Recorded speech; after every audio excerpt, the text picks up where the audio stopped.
வந்து உங்க லைஃப்ல நிறைய ஒரு உடஞ்சு போன மூமெண்ட்லாம் இருக்கும்ல, ரொம்ப உடஞ்சு ரொம்ப டிப்ரெஸ்டா அது வந்து வெளியவே ஓவர் கம் பண்ணி வர முடியாது.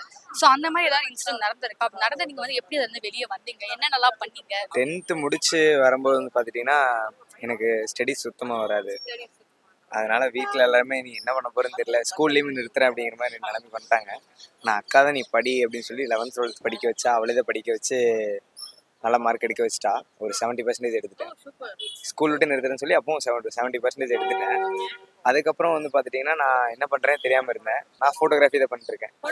ஃபோட்டோகிராஃபி ஸ்டுடியோ ஓப்பன் பண்ணிட்டேன். ஓன் ஸ்டுடியோ ஓப்பன் பண்ணிட்டேன். இப்போ கோயம்புத்தூரில் கிளஸ்டர்ஸ் மீடியா காலேஜில் படிச்சுட்டு இருக்கேன். அந்த டைமில் என்ன பண்ணுறேன்னு தெரியல. வீட்டில் எல்லாருமே கேவலமாக பேச ஆரம்பிச்சிட்டாங்க. என்னடா ஒரு படிக்க முடியல அப்படின்னு. ஆனால் அதே தான் 12th முடிச்சு வரும்போது என் ஃப்ரெண்ட்ஸில் இப்போ பார்த்தீங்கன்னா எல்லாரும் இப்போ தான் காலேஜ் செகண்ட் இயர் தான் போகிறானுங்க.